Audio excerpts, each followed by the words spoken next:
जय हिंद मेरे प्यारे दोस्तों। कैसे हैं आप सब? आई होप कि आप अच्छे होंगी और अच्छे से अपने प्रतियोगिता परीक्षा की तैयारी भी कर रहे होंगी।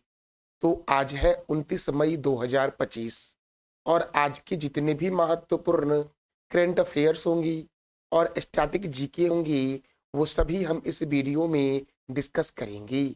तो आइए शुरू करते हैं आज का हमारा प्यारा सा current affairs with static GK. तो आज का पहला प्रश्न है, एमएससी एल्सा 3 जहाज एमएससी एल्सा 3 जहाज हाल ही में भारत के किस राज्य के तट के पास डूब गया है?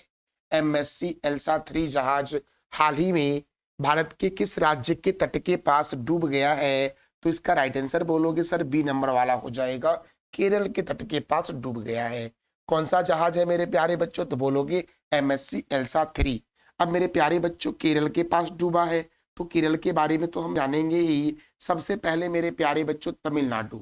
तो तमिलनाडु दोस्तों, तमिलनाडु की राजधानी जो है वो क्या है? तो बोलोगे चेन्नई है तमिलनाडु की राजधानी। तमिलनाडु की राजधानी क्या है? चेन्नई। और चेन्नई में याद रखना चेपक स्टेडियम है। चेपक स्टेडियम, चेपक स्टेडियम मेरे प्यारे बच्चों कहाँ पर है? तो बोलोगे कि सर तमिलनाडु की राजधानी चेन्नई में चेपक स्टेडियम है। अब बात करते हैं कर्नाटक के बारे में। तो कर्नाटक से याद रखना कि कर्नाटक में है बांदीपुर राष्ट्रीय उद्यान। कौन सा राष्ट्रीय उद्यान? तो क्या बोलोगे? बांदीपुर राष्ट्रीय, बांदीपुर राष्ट्रीय उद्यान। बांदीपुर राष्ट्रीय उद्यान कहाँ पर है? तो कर्नाटक में है। फिर से गोवा में बोलोगे भगवान, भगवान महावीर, भगवान महावीर राष्ट्रीय उद्यान। भगवान महावीर राष्ट्रीय उद्यान मेरे प्यारे दोस्तों कहाँ पर है? तो बोलोगे गोवा में। अब देखो दोस्तों, इस जहाज के बारे में और भी डिटेल क्या क्वेश्चन बन सकते हैं कि ये जो एमएससी एल्सा 3 जहाज है वह किस देश का ध्वजवाहक मालवाहक जहाज था? तो बोलोगे लाइबेरिया का। और अगर मैं पूछूं कि यह जहाज जो है वो केरल के तट के पास डूबा है, तो यह जहाज कितनी समुद्री मील दूर अरब सागर में डूबा है? तो बोलोगे 14 समुद्री मील मेरे प्यारे बच्चों। और जहाज के डूबने से किस प्रकार के पर्यावरणीय चिंता उत्पन्न हुई है? तो तेल रिसाव की चिंता उत्पन्न हुई है इस जहाज के डूबने से।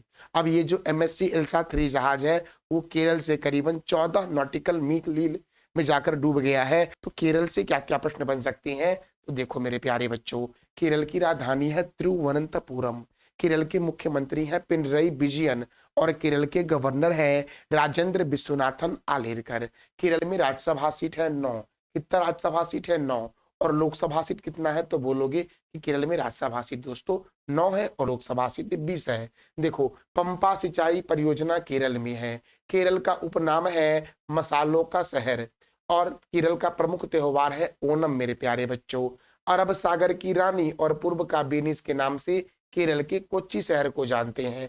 और ये जो आपको मैप में दिख रहा है यही केरल है। केरल की सीमा तमिलनाडु से लगती है और किस राज्य से लगती है? तो बोलोगे कर्नाटक से लगती है। और इस तरफ में अरब सागर है मेरे प्यारे बच्चों। तो पेरम्बिकुलम राष्ट्रीय उद्यान, पेरियार राष्ट्रीय उद्यान, साइलेंट वैली राष्ट्रीय उद्यान, क्या बोलोगे कि सर आपने अभी बताया पेरम्बिकुलम राष्ट्रीय उद्यान, पेरियार राष्ट्रीय उद्यान, साइलेंट वैली राष्ट्रीय उद्यान, अन्नामुदीसोला राष्ट्रीय उद्यान, अरलम वन्यजीव अभ्यारण्य, इडुक्की वन्यजीव अभ्यारण्य, मालाबार वन्यजीव अभ्यारण्य कहाँ पर है? तो केरल में है। एक बार जरा सा साथ साथ बोल लेते हम लोग है, पेरम्बिकुलम, पेरियार, साइलेंट वैली, अन्नामुदीसोला, अरलम, इडुक्की वन्यजीव अभ्यारण्य और मालाबार वन्यजीव अभ्यारण्य कहाँ पर है? तो केरल में है। अब देखो इडुक्की परियोजना जो है ये पेरियार नदी पर है और बेम्बांड झील और अष्टमुदी झील जो मेरे प्यारे बच्चों है ये कहाँ पर है? तो केरल में। भारतीय मसाला अनुसंधान संस्थान का मुख्यालय कोझिकोड में है, याद रखना है।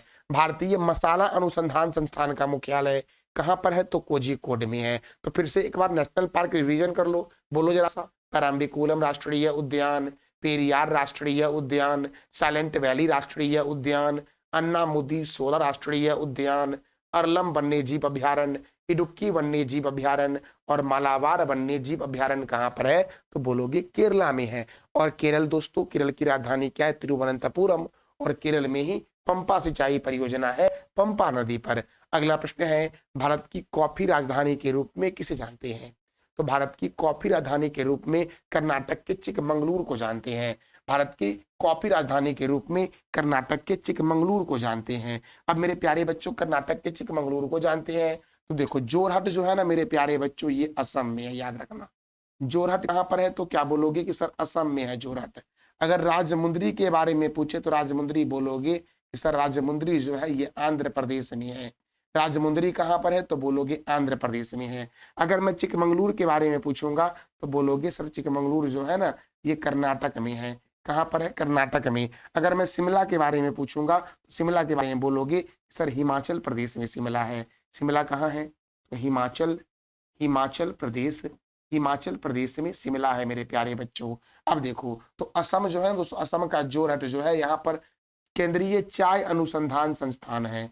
क्या बोलोगे कि सर केंद्रीय, केंद्रीय चाय अनुसंधान संस्थान, अनुसंधान, अनुसंधान संस्थान, अनुसंधान संस्थान कहाँ पर है, तो बोलोगे जोरहट में है। अब आंध्र प्रदेश के बारे में अगर एग्जाम में पूछ दे आपसे कि आंध्र प्रदेश के राजमुंदरी के बारे में, तो बोलोगे राजमुंदरी में केंद्रीय, केंद्रीय तंबाकू, केंद्रीय तंबाकू, केंद्रीय तंबाकू अनुसंधान संस्थान है, अनुसंधान संस्थान है मेरे प्यारे बच्चों। केंद्रीय तंबाकू अनुसंधान संस्थान कहाँ है, तो राजमुंदरी में। चिकमंगलुरु के बारे में दोस्तों याद रखना कि कॉफी अनुसंधान संस्थान। क्या बोलोगे मेरे प्यारे बच्चों, तो बोलोगे केंद्रीय कॉफी, केंद्रीय कॉफी अनुसंधान संस्थान, अनुसंधान संस्थान कहाँ पर है, तो क्या बोलोगे कि सर ये जो केंद्रीय कॉफी अनुसंधान संस्थान है वो कर्नाटक के चिकमंगलुरु में है। और चिकमंगलुरु को भारत की कॉफी राजधानी के रूप में जानते हैं। मेरे प्यारे बच्चों, शिमला के बारे में अगर पूछ दे आपसे तो शिमला के बारे में बोलोगे कि सर केंद्रीय आलू अनुसंधान संस्थान, केंद्रीय आलू, केंद्रीय आलू अनुसंधान, केंद्रीय आलू अनुसंधान संस्थान मेरे प्यारे बच्चों। केंद्रीय आलू अनुसंधान संस्थान कहाँ पर है, तो बोलोगे कि सर शिमला में है। अब देखो चाय में जो पदार्थ होता है, चाय में कौन सा पदार्थ पाया जाता है, तो बोलोगे कि सर चाय में थीन पाया जाता है। चाय में कौन सा पदार्थ पाया जाता है, तो क्या बोलोगे कि सर चाय में थीन पाया जाता है। अगर मैं बोलूं तंबाकू में क्या पाया जाता है, तंबाकू में मेरे प्यारे बच्चों याद रखना आपको है सर तंबाकू में पाया जाता है निकोटीन। तंबाकू में क्या पाया जाता है, तो क्या बोलोगे निकोटीन पाया जाता है। और कॉफी में क्या पाया जाता है, तो कॉफी के बारे में बोलोगे कि सर कॉफी में कैफीन पाया जाता है। कॉफी में क्या पाया जाता है, तो कैफीन। चाय में होता है थीन, तंबाकू में होता है निकोटीन और कॉफी में होता है कैफीन मेरे प्यारे बच्चों। बच्चों यह जानकारी आपको कैसी लग रही है, इसका फीडबैक आप अवश्य देना कमेंट बॉक्स में। अगला प्रश्न है, हाल ही में किस देश के पर्वतारोही कौमी रीता ने, हाल ही में किस देश के पर्वतारोही कौमी रीता ने सर्वाधिक 31 बार माउंट एवरेस्ट पर फतह हासिल किया है। सर्वाधिक 31 बार माउंट एवरेस्ट पर फतह हासिल किया है। तो ये जो कौमी रीता शेरपा है मेरे प्यारे बच्चों, ये नेपाल के हैं। कहाँ के हैं, नेपाल के। और नेपाल के पर्वतारोही कौमी रीता शेरपा ने 31 बार दोस्तों, कितनी बार, तो 31 बार माउंट एवरेस्ट पर फतह हासिल किया है, जो किसी भी पर्वतारोही के लिए सर्वाधिक बार है माउंट एवरेस्ट पर जाने के लिए दोस्तों। अब नेपाल के बारे में बात की जा रही है, तो नेपाल से याद रखना मेरे प्यारे बच्चों, एक अभ्यास होता है जिसका नाम है सूर्य किरण सैन्य अभ्यास। सूर्य किरण सैन्य, सूर्य किरण सैन्य अभ्यास, सूर्य किरण सैन्य अभ्यास जो होता है वो भारत और नेपाल के बीच होता है मेरे प्यारे बच्चों। अगर यहीं से मैं पूछ दूं कि बताओ जरा सा कि हैंड इन हैंड सैन्य अभ्यास जो होता है ये भारत और किस देश के बीच होता है, तो चाइना बोलोगे। अगर मैं फिर से पूछ दूं कि बताओ संप्रीति और बोगो सागर नौसैनिक अभ्यास भारत और किस देश के बीच होता है, तो बोलोगे सर भारत और बांग्लादेश के बीच होता है। अगर मैं पूछ दूं आपसे कि अलनगा सैन्य अभ्यास भारत और किस देश के बीच होता है, तो बोलोगे भारत और ओमान के बीच होता है। अगर मैं पूछ दूं मेरे प्यारे बच्चों आपसे कि बताओ टाइगर ट्रंप सैन्य अभ्यास भारत और किस देश के बीच होता है, तो बोलोगे भारत और अमेरिका के बीच होता है। अगर मैं पूछूं आपसे कि धर्म गार्जियन सैन्य अभ्यास किस दो देश के बीच होता है, तो आप बोलोगे भारत और जापान के बीच होता है। तो आप बता दो कि खंजर योद्धा अभ्यास जो होता है ये भारत और किस देश के बीच होता है, इसका जवाब दे दो आप कमेंट बॉक्स में। तो सूर्य किरण सैन्य अभ्यास नेपाल और भारत के बीच होता है, और नेपाल के पर्वतारोही हैं कौमी रीता शेरपा, जो सर्वाधिक 31 बार अब तक माउंट एवरेस्ट पर फतह हासिल कर चुके हैं। तो बात की जा रही है माउंट एवरेस्ट के बारे में। तो माउंट एवरेस्ट जो मेरे प्यारे बच्चों है ये नेपाल में स्थित है, और नेपाल में इसे बोलते हैं सागर माथा। माउंट एवरेस्ट की ऊंचाई कितनी है, तो 88-49 मीटर मेरे प्यारे बच्चों माउंट एवरेस्ट की ऊंचाई है। और माउंट एवरेस्ट को तिब्बत में कहते हैं कोलोलंगमा। माउंट एवरेस्ट को तिब्बत में क्या कहते हैं, तो बोलोगे कोलोलंगमा।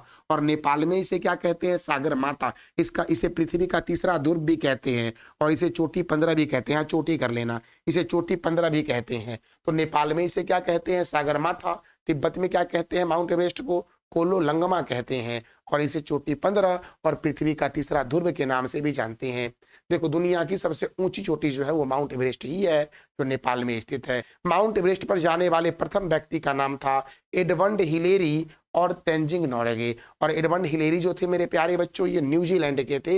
एडमंड हिलेरी कहाँ के थे, न्यूजीलैंड के। और तेंजिंग नोर्गे भारत के थे। ये 1953 में गए थे माउंट एवरेस्ट पर, ये भी आपको याद रखना है मेरे प्यारे बच्चों। अब देखो प्रथम महिला कौन थी जो माउंट एवरेस्ट पर गई थी, तो उनका नाम है जुनको तेवई, जो जापान की है, और ये 1975 में गई थी माउंट एवरेस्ट पर।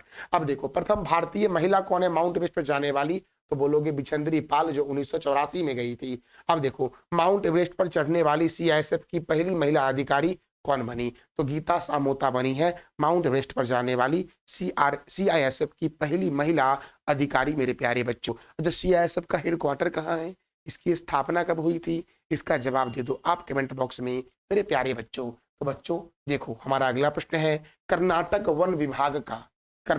वन विभाग का ब्रांड एम्बेसडर अर्थात राजदूत किसे नियुक्त किया गया है, तो आप बोलोगे कि सर अनिल कुंबले को नियुक्त किया गया है। इसका आंसर हो जाएगा सी नंबर वाला। कर्नाटक वन विभाग का राजदूत किसे नियुक्त किया गया है, तो क्या बोलोगे अनिल कुंबले को नियुक्त किया गया है कर्नाटक वन विभाग का राजदूत मेरे प्यारे बच्चों।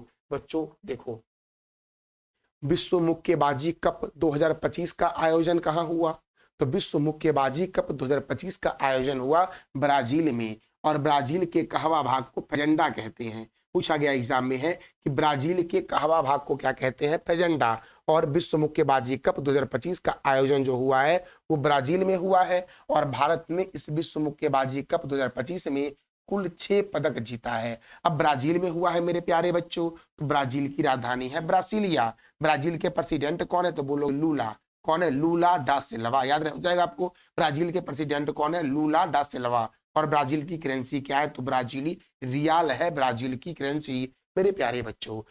देखो अब मैंने क्या बोला, विश्व मुक्केबाजी कप के बारे में बताया। तो इस विश्व मुक्केबाजी कप 2025 में जो भारत के हितेश गुलिया हैं, ये हितेश गुलिया विश्व मुक्केबाजी कप में स्वर्ण पदक जीतने वाले पहले भारतीय मुक्केबाज बन गए। और विश्व मुक्केबाजी कप ब्राजील 2025 में 1 स्वर्ण पदक और 1 रजत पदक सहित 6 पदक भारत ने जीता है। तो विश्व मुक्केबाजी कप ब्राजील 2025 में दोस्तों याद रखना कि भारत ने 1 स्वर्ण पदक जीता, 1 रजत पदक जीता, और दोस्तों देखो 1-1-2 हो गया ना, तो 2 दोस्तों देखो याद रखो, 1 जीता स्वर्ण पदक और 1 जीता रजत पदक, तो बचा दोस्तों कितना, तो 4 पदक जीता ना। तो 4 पदक जो दोस्तों बच गया आपका वो कांस्य पदक था। तो भारत ने 1 स्वर्ण जीता, याद रखना भारत ने इसमें 1 स्वर्ण जीता। और स्वर्ण पदक किसने जीता, तो हितेश गुलिया ने जीता। 1 जीता रजत पदक जीता, और 4 दोस्तों जो जीता वो कांस्य पदक भारत ने जीता। ये भी आपको याद रखना है। अब देखो ये 6 व्यक्ति के नाम भी एक बार हम देख लेते हैं। जैसे हितेश गुलिया जो हैं वो पुरुषों के 70 किलोग्राम वजन में स्वर्ण पदक जीता है। अविनाश जामवाल दोस्तों पुरुषों की 65 किलोग्राम वजन में रजत पदक जीता है। और जादूमणि सिंह मडेग बाम ने पुरुषों की 50 किलोग्राम प्रतियोगिता में कांस्य पदक जीता है। मनीष राठौर दोस्तों 55 किलोग्राम पुरुषों में कांस्य पदक जीता है। सचिन ने जीता कांस्य पदक और विशाल ने जीता है कांस्य पदक। तो हितेश गुलिया ने जीता स्वर्ण पदक और अविनाश जामवाल ने जीता रजत पदक। तो यहाँ से ये भी महत्वपूर्ण प्रश्न बनता है कि विश्व मुक्केबाजी ब्राजील 2025 कप मेरे प्यारे बच्चों इसमें स्वर्ण पदक इसने जीता, तो हितेश गुलिया ने जीता। और दूसरा प्रश्न ये पूछ लेगा आपसे कि बताओ जरा सा कि जो मनीष राठौर का संबंध किस खेल से है, तो क्या बोलोगे? मुक्केबाजी से मेरे प्यारे बच्चों। ऐसे भी प्रश्न पूछ सकता है आपसे। अब देखो कुछ महत्वपूर्ण कप है और ट्रॉफी है, उसके बारे में जरा जान लेते हैं। सबसे पहले देख लो दोस्तों, बेसिक सा क्वेश्चन है कि बेसबॉल में 9 खिलाड़ी होते हैं, खो खो में 9 खिलाड़ी होते हैं, पोलो में 4 होते हैं, कबड्डी में 7 होते हैं और नेटबॉल में 7 होते हैं। बास्केटबॉल में कितने होते हैं? 5 होते हैं, ये भी याद रखना। तो आप बता दो कि रग्बी फुटबॉल में कितने खिलाड़ी होते हैं? तो मैंने क्या बोला, बेसबॉल और खो खो में 9 होते हैं, पोलो में 4, कबड्डी और नेटबॉल में 7 होते हैं। नारंग कप, चड्डा कप और अमृत दीवान कप का संबंध बैडमिंटन से है। क्या बोलोगे कि sir Narang cup, Chadha cup और अमृत दीवान कप का संबंध किससे है? तो बोलोगे बैडमिंटन से है। अगर मैं पूछूं कि Walker cup, circuit cup, Rider cup, Dunhill cup और प्रिंस ऑफ वेल्स कप का संबंध किससे है? तो गोल्फ से है। याद रखना, Walker cup, circuit cup, Rider cup, Dunhill cup और प्रिंस ऑफ वेल्स कप का संबंध गोल्फ से है। Ezra cup, Prithvi Pal Singh cup, Radha Mohan cup और क्लासिक कप का संबंध पोलो से है। क्या बोलोगे कि sir Ezra cup, Prithvi Pal Singh cup, Radha Mohan cup और क्लासिक कप का संबंध पोलो से है। फिर बोलोगे Bengaluru blue challenge cup, Nehru cup, federation cup का संबंध बास्केटबॉल से है। रणजी ट्रॉफी दोस्तों, Ranji trophy, Irani trophy, Dilip trophy, CK Naidu trophy, Rani Jhansi trophy, Deodhar trophy, GD Birla trophy, Rohinton Baria trophy का संबंध क्रिकेट से है। तो याद रखना मेरे प्यारे बच्चों, Narang cup, Chadha cup, Amrit Diwan cup का संबंध बैडमिंटन से है। Walker cup, circuit cup, Rider cup, Dunhill cup का संबंध किससे है दोस्तों? तो गोल्फ से है। और प्रिंस ऑफ वेल्स कप का भी संबंध गोल्फ से है। Ezra cup, Prithvi Pal Singh cup, Radha Mohan cup, classic cup का संबंध किससे है? पोलो से है। Bengaluru blue challenge cup, Nehru cup दोस्तों, फेडरेशन कप का संबंध बास्केटबॉल से है। Ranji trophy, Irani trophy, Dilip trophy, CK Naidu trophy, Rani Jhansi trophy, Deodhar trophy, GD Birla trophy और रोहिंटन बारिया ट्रॉफी का संबंध क्रिकेट से है। अगला प्रश्न हमारा है, अंतर्राष्ट्रीय संयुक्त राष्ट्र शांति सैनिक दिवस कब मनाया जाता है?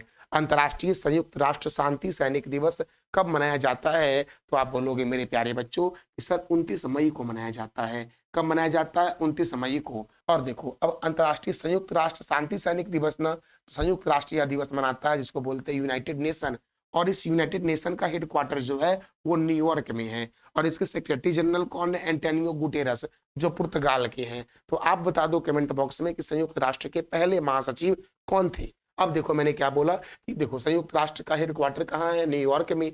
सेक्रेटरी जनरल कौन है मेरे प्यारे बच्चों? तो क्या बोलोगे कि सर एंटोनियो गुटेरस, जो पुर्तगाल के हैं। और दोस्तों इसकी स्थापना कब हुई? तो 24 अक्टूबर 1945 को संयुक्त राष्ट्र की स्थापना हुई थी। वर्तमान में इसमें 193 मेंबर हैं और 193 मेंबर जो है वो दक्षिणी सूडान है। जब इसकी स्थापना हुई थी संयुक्त राष्ट्र की, तो उस समय 51 कंट्री थी और 51वां कंट्री जो था वो पोलैंड था। लेकिन वर्तमान में संयुक्त राष्ट्र में दोस्तों 193 मेंबर हैं। और 193 मेंबर दोस्तों कौन सा है? तो क्या बोलोगे कि सर दक्षिणी सूडान जो है वो यूएन का 193वां मेंबर है। तो अब मैंने क्या बोला कि देखो अंतर्राष्ट्रीय संयुक्त राष्ट्र शांति सैनिक दिवस कब मनाया जाता है? 29 मई को। अब यहाँ से एक महत्वपूर्ण प्रश्न ये बनता है कि ब्रिगेडियर जनरल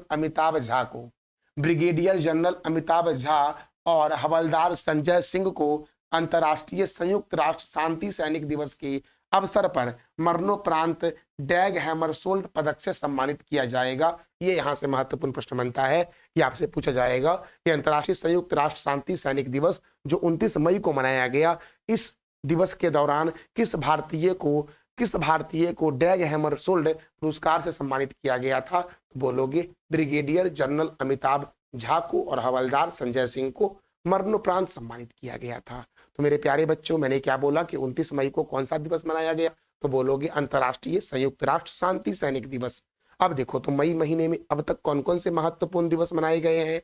तो बोलोगे अंतर्राष्ट्रीय मजदूर दिवस 1 मई, विश्व टूना दिवस 2 मई, विश्व प्रेस स्वतंत्रता दिवस कब मनाया गया? 3 मई को। अंतर्राष्ट्रीय अग्निशमन दिवस मनाया गया 4 मई को।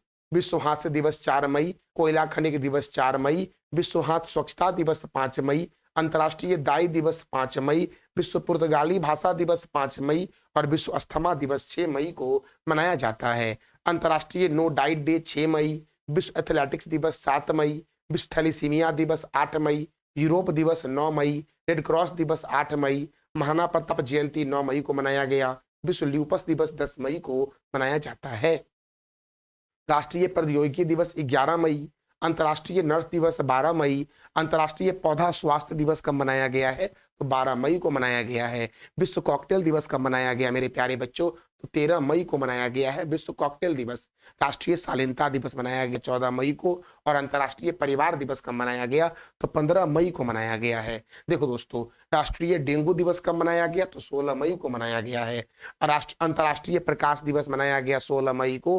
राष्ट्रीय लुप्त प्राय प्रजाति दिवस कब मनाया गया, तो आप बोलोगे सर 16 मई को मनाया गया। विश्व उच्च रक्तचाप दिवस मनाया गया कब मेरे प्यारे बच्चों, 17 मई को। विश्व दूरसंचार दिवस 17 मई को। विश्व एड्स वैक्सीन दिवस 18 मई को मनाया गया। अंतर्राष्ट्रीय संग्रहालय दिवस 18 मई को, और विश्व मधुमक्खी दिवस मनाया गया है 20 मई को मेरे प्यारे बच्चों। बच्चों देखो, अंतर्राष्ट्रीय चाय दिवस 21 मई, आतंकवाद विरोधी दिवस 21 मई, विश्व कछुआ दिवस 23 मई, राष्ट्रीय भाई दिवस 24 मई, विश्व थायराइड दिवस 25 मई, और अंतर्राष्ट्रीय गुमशुदा बाल दिवस 25 मई को मनाया जाता है मेरे प्यारे बच्चों। देखो, विश्व थायराइड दिवस 25 मई, विश्व फुटबॉल दिवस 25 मई, आपातकालीन चिकित्सा दिवस 27 मई, और मासिक धर्म स्वच्छता दिवस 28 मई को मनाया जाता है। हमारा अगला प्रश्न मेरे प्यारे बच्चों है कि विश्व स्तर पर शहद का सबसे बड़ा उत्पादक देश कौन है, तो विश्व स्तर पर सबसे बड़ा शहद का उत्पादक और निर्यातक दोनों दोस्तों चाइना है, और भारत का स्थान दोस्तों शहद उत्पादन में 7वें स्थान पर है, ये भी आपको याद रखना है। अगर भारत के राज्य के बारे में बात किया जाए तो मेरे प्यारे बच्चों याद रखना कि उत्तर प्रदेश दोस्तों, उत्तर प्रदेश जो है ये शहद के उत्पादन में मेरे प्यारे बच्चों प्रथम स्थान पर है। तो मेरे प्यारे बच्चों, विश्व स्तर पर शहद का सबसे बड़ा उत्पादक देश कौन है, चाइना, और अपने प्यारे देश भारत का स्थान 7वां है, और उत्तर प्रदेश राज्य में प्रथम स्थान पर है। अब चाइना की राजधानी क्या है, बीजिंग। चाइना की करेंसी क्या है, रेनबिब्बी। चाइना की चाइना के राष्ट्रपति कौन है, शी जिनपिंग। और दोस्तों ये भी याद रखना आपको है कि भारत और चीन के बीच मैकमोहन रेखा है, भारत और चीन के बीच हैंड इन हैंड सैन्य अभ्यास होता है। अच्छा, अभी मैंने तुरंत बताया था ना आपको कि भारत और नेपाल के बीच कौन सा अभ्यास होता है, तो आप बताओ कमेंट बॉक्स में।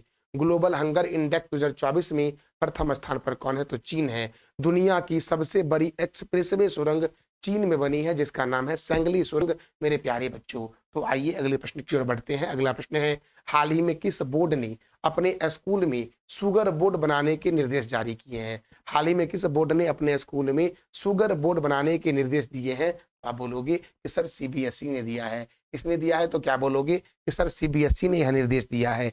अब सीबीएसई ने दिया है तो सीबीएसई का फुल फॉर्म है central board of secondary education. Central board of secondary education, ये है सीबीएसई का फुल फॉर्म। इसकी स्थापना 2 जुलाई 1929 को हुई। इसका हेडक्वार्टर कहाँ है, नई दिल्ली में। और इसके चेयरमैन कौन है या चेयरपर्सन कौन है, तो राहुल सिंह है सीबीएसई के चेयरपर्सन मेरे प्यारे बच्चों। तो सीबीएसई का फुल फॉर्म क्या है, central board of secondary education. इसकी स्थापना कब हुई, 1929 को। इसका हेडक्वार्टर कहाँ है, नई दिल्ली में। और इसके चेयरपर्सन कौन है, तो राहुल सिंह है मेरे प्यारे बच्चों। देखो अगला प्रश्न हमारा है, हाल ही में टाटा एयरबस द्वारा भारत की पहली निजी हेलीकॉप्टर असेंबली सुविधा। देखो मैंने क्या बोला कि हाल ही में टाटा एयरबस द्वारा भारत की पहली निजी हेलीकॉप्टर असेंबली सुविधा किस राज्य में स्थापित की जा रही है, तो कर्नाटक के कोलार में स्थापित की जा रही है। कर्नाटक में कहां पर, तो कर्नाटक के कोलार जिले में यह स्थापित की जा रही है। टाटा एयरबस द्वारा भारत की पहली निजी हेलीकॉप्टर असेंबली सुविधा मेरे प्यारे बच्चों, तो कर्नाटक के कोलार में स्थापित की जा रही है। अब दोस्तों ये जो हेलीकॉप्टर है इसका मॉडल कौन सा होगा जो कर्नाटक के कोलार में असेंबल किया जाएगा, तो देखो भारत की पहली निजी हेलीकॉप्टर असेंबली सुविधा किस मॉडल के हेलीकॉप्टर के लिए कर्नाटक के कोलार में स्थापित की जा रही है, तो आप बोलोगे H-125 मॉडल के लिए मेरे प्यारे बच्चों। मैंने क्या बोला कि भारत की पहली निजी हेलीकॉप्टर असेंबली सुविधा किस मॉडल के हेलीकॉप्टर के लिए कर्नाटक के कोलार में स्थापित की जा रही है, तो H-125 मॉडल के लिए मेरे प्यारे बच्चों। अब बात हो रही है कर्नाटक के बारे में, तो कर्नाटक में कुद्रेमुख वन्यजीव अभ्यारण्य है, कर्नाटक में बांदीपुर राष्ट्रीय उद्यान है मेरे प्यारे बच्चों, मेकेदातु बांध कावेरी नदी पर है कर्नाटक में, नागरहोल राष्ट्रीय उद्यान कर्नाटक में है, बांदीपुर राष्ट्रीय उद्यान कर्नाटक में है। कर्नाटक की राजधानी बेंगलुरु है और बेंगलुरु में इसरो का मुख्यालय है। वैसे रमन अनुसंधान संस्थान भी कर्नाटक की राजधानी बेंगलुरु में ही है। बेंगलुरु में ही भारत का पहला तितली उद्यान है जिसका नाम है जैविक उद्यान। तो मेरे प्यारे बच्चों, कर्नाटक की राजधानी क्या है? बेंगलुरु। कर्नाटक के गवर्नर कौन है? थावरचंद्र गहलोत। कर्नाटक के मुख्यमंत्री कौन है? सिद्धारमैया। यहाँ पर राज्यसभा कितना है? तो 12 है और लोकसभा कितना है? तो 28 है मेरे प्यारे बच्चों। बांदीपुर राष्ट्रीय उद्यान, नागरहोल राष्ट्रीय उद्यान कर्नाटक में है और मेकेदातु बांध कावेरी नदी पर है। इस राज्य में तो कर्नाटक में दोस्तों। तो ये था हमारा आज का महत्वपूर्ण current affairs with static GK. कल मैंने आपसे 3 प्रश्न किया था। विंग्स इंडिया 2026 का आयोजन कहाँ होगा? हैदराबाद में होगा। हैदराबाद में कहाँ होगा? तो बेगमपेट हवाई अड्डे पे होगा। न्यू डेवलपमेंट बैंक का 9वां सदस्य देश कौन बना है? अल्जीरिया बना है।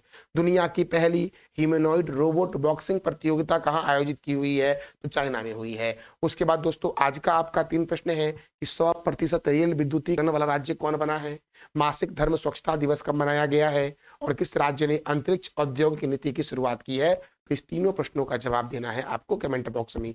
अब जरा सा हम कल के करंट अफेयर्स को रिवीजन कर लेते हैं। तो कल जो मैंने दोस्तों बताया था आपको कि इंडिया मोबाइल कांग्रेस के 9वें संस्करण का आयोजन कहाँ होगा? नई दिल्ली में होगा। सामुदायिक रेडियो स्टेशन पंचसूल प्लस का उद्घाटन कहाँ किया गया है? उत्तराखंड के पिथौरागढ़ में किया गया है। हाल ही में कौन सा राज्य 100% रेल विद्युतीकरण वाला राज्य बना है? गुजरात। हाल ही में किस राज्य ने निवेश और रोजगार को बढ़ावा देने के लिए अंतरिक्ष औद्योगिक नीति की शुरुआत की है?